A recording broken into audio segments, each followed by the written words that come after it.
Well, I'm with Randall Blazak, who's an expert on political violence, a sociologist. In the wake of this shooting death of Charlie Kirk, the headlines today, Politico, can America unwind its Gordian knot of political violence? WAPO, the Washington Post, America enters a new age of political violence. Reuters, Americans on edge. Experts warn of vicious spiral after the Kirk killing. I, what's the headline for you today and why? Well, that we're at a real turning point in this country, that there is this increasing polarity, and it's sort of presented to us as actual fact that we are divided. We've never been more divided. We're red states and blue states and right and left, and we're, on the verge of civil war. The reality, when you look at the attitude and belief polls of Americans, is that we're generally kind of on the same page about most things, whether it's vaccines or abortion or gay rights. There's a lot that connects us together. And I'm mindful of not 9/11, but 9/12, and how there was that sense of unity in America after the 9/11 attacks, where we kind of dropped the red and the blue pretext and sort of realized that we had this thing that brought us together. And it was kind of a powerful moment. Those of us that were old enough to remember that are kind of nostalgic for 9/12 and that feeling that we had of national unity. So there is this underlying unity that is the reality of America. The problem is we have all this noise. And a lot of the noise comes from social media, it comes from the internet, is in our phones right in front of us. And so we're often being told how different we are and how we are at a point of no return. That this country put 250 years on the clock, and it's going to turn into something else very shortly. So I really feel we're at this turning point in the nation, and we can choose the polarity and the division, or we can focus on the common values and bring us back to the center. Well, before we talk about how we can capitalize on a turning point, and hopefully for the better, talk about the polarizing forces, because there are people behind these social media posts, and I'm talking about from the president on down, on both sides. Talk more about that and their responsibility today. Yeah, yeah. I mean, there are certainly groups of people that benefit from this division, from turning us against each other. I have a friend who recently said we shouldn't be looking right or left, but we looking up at who sort of seeks to turn us against each other. There is a kind of media ecosphere and a political ecosphere that benefit from these arbitrary divisions. There is a lot of money to be made. Charlie Kirk is one of those people who benefited handsomely from dividing us, especially around issues like race and gender and sexual orientation, and really turning us into, almost like a Super Bowl of teams of Americans on one side or the other. And so that noise gets a lot of attention. It gets a lot of clicks, it gets a lot of likes, and generates revenue streams, and has been toxic to the body politic of America.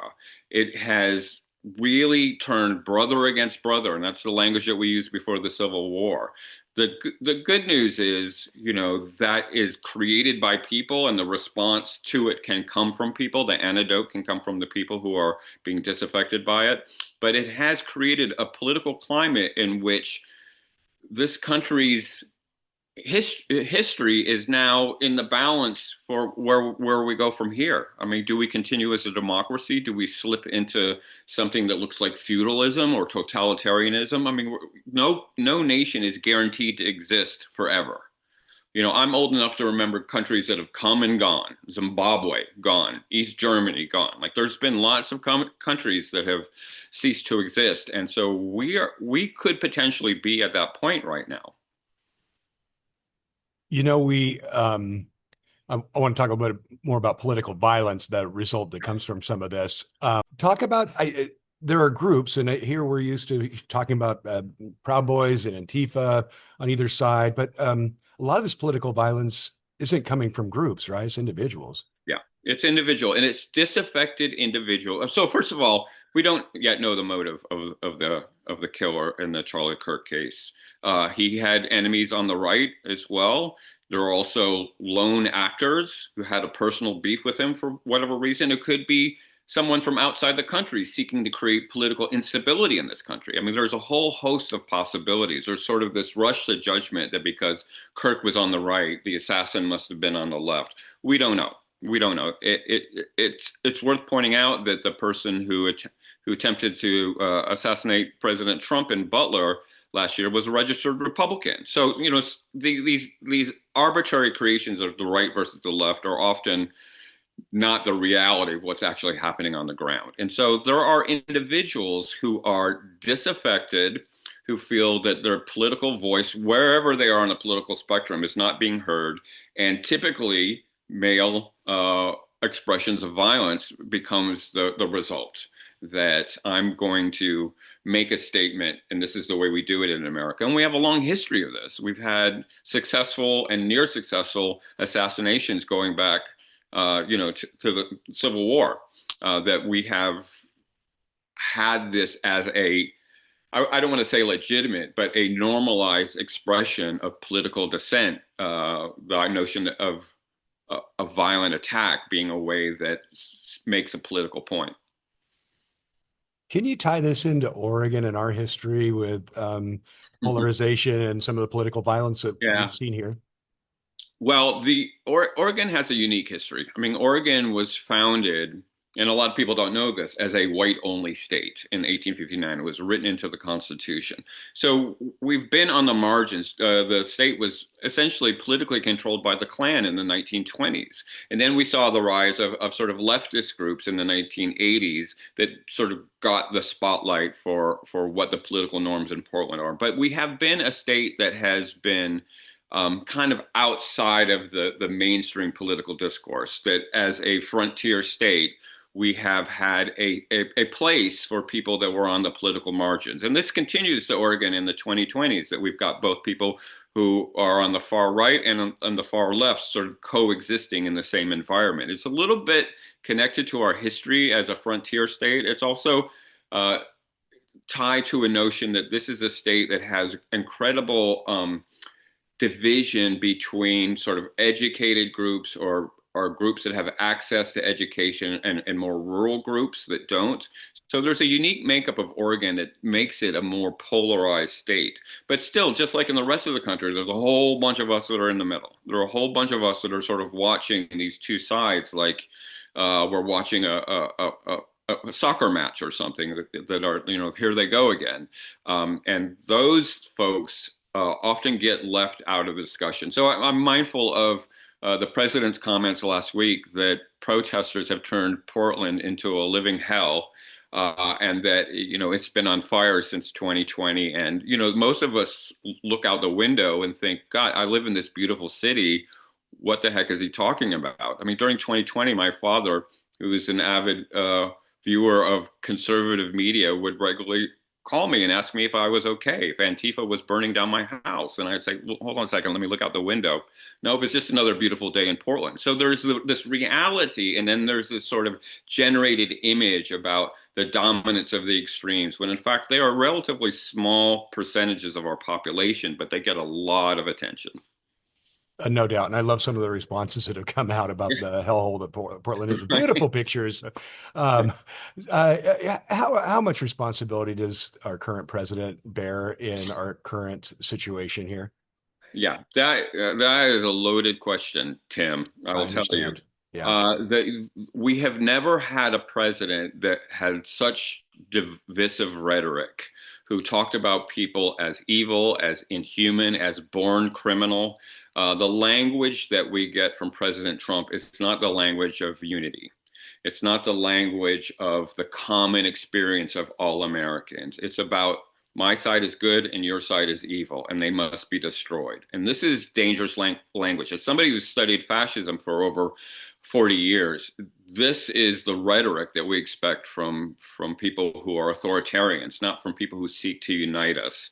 And it's frightening. And I feel even in this moment, I'm reflecting on his comments after the Charlie Kirk shooting, that he immediately wanted to, without knowing the motive of the shooter, who the shooter is, why they did it, wanted to blame the lunatic left or the radical left. And that's divisive language. That doesn't bring us together. And it is horribly problematic and certainly sad for the country. So you mentioned, I mean, so many of us are not on the polar ends, and we are in the middle and don't want violence and want civil discourse and reasonability. What do we do? Yeah, yeah, that's a great question. And it is really up to us. I hate to say it, but I feel like Mighty Mouse, and here we come to save the day. But it's really up to us to sort of find ways to bridge those gaps, to have those conversations about our shared values, to reach out to people who may have a political opinion or a voting record that's different than yours and say, okay, but let's talk about the things that unite us. Let's talk about how we care about equality, or we care about democracy, or we care about fairness, or we care about personal safety. I mean, those are things that unite Americans. When the research shows that when we talk about our values, when we talk about the things that we care, those those conversations, then when they're political in nature about particular issue like abortion or Ukraine or whatever it is, those conversations go much more civilly. That we can say, okay, well, we both value democracy. Okay, so let's have a conversation about gerrymandering, for example. Now that we've established that we have this common value, so it's up to us to have these conversations. And in the old days, we did this at the bowling alley, we did it at the tavern, we did it at church, we did it in the places that we gathered. Sometimes we call these places third places, the coffee shop. We're now sitting at home scrolling, or we're just binging on our favorite TV show, and we're not engaging with our community members. And instead, we're just getting this toxic stew of stuff that's in our own echo chamber. And then we go back into the world and we're all angry at people. The more time we spend in community, with people who are like us, and especially with people who are not like us, the more we're able to have those conversations and find that common ground. And, I hate to make it sound so simple, but if we return to the bowling alley, if we return to the coffee shop, if we return to the church meeting, I have a biweekly poker club that for me is a great opportunity to be in community with men my age who are sort of experiencing the world in the same way. And besides playing cards, we're also kind of processing what's happening in the world. We've lost that face-to-face interaction with our community. And not only is it good for democracy, it's also fun. It's also, joyous and rewarding, and it makes you feel like you're not isolated. There's this crisis of loneliness. There's been this language about the crisis of loneliness, especially for men in this country. And part of it is because we're just glued to our feeds. We need to get into the community and find ways of having those conversations. I challenge people to go out into your neighborhood and purposely meet one person that you don't know in your neighborhood and develop a relationship. You can talk about the weather, you can talk about the Blazers, you can talk about whatever, but develop that face-to-face interaction because we're all going through this together. Boy, we could end on that note, but I'm not going to. I'm going to ask you just a couple more. Right. I do want to zero in on Charlie Kirk. He reached a lot of people, a lot of young Sure. people, agreed with his message. A lot of other people find his views abhorrent, but he did, talking about civil discourse, um, open it up to debate and welcomed dissenters to talk with him. And was he on the right track there, at least? Yeah, I mean, that's where he gets some credit. His views were pretty divisive, and his appeal was largely to young white males for that reason, that the world of young white males has changed dramatically over the last 60 years. But this idea of having an open debate or sharing of ideas coming together, he did not promote violence. He thought this notion of civil discourse was an important way to go, and I think that's to his credit. And it's ironic that that was the setting in which he was killed. That's healthy. That was, those people were not on their phones. They were engaged in a conversation on that day in Utah, and so that is a healthy way to go. There's all this irony in terms of his rhetoric and how his views on gun violence and things like that, and how he was killed by gun violence. But that attempt to have more conversations around these issues is needed, and I hope that continues in his absence. Not necessarily the ideology about dividing people politically, but this idea of let's get together and have conversations is so needed. And so he certainly gets credit for that. Thanks for that. Yeah. What do you see going forward? What you're seeing today? I mean, Yeah. there's calls for unity, but there's also a lot of stuff going on social. I mean, Yeah. what do you see going forward now? I'm particularly concerned about retaliatory violence. This sometimes is the sort of part two of these events. There was immediately yesterday calls for violence against people on the left, again, even before we knew the motive of the shooter. And that puts Portland, again, in sort of the crosshairs. Portland is kind of known for its progressive activism, including down at the ICE building downtown. The president recently made comments about Portland, and I'm concerned that that may that may be a reality. That there may be this retaliatory violence that happens. Um, I'm hoping that the investigation on the shooter reveals something that brings that tension down.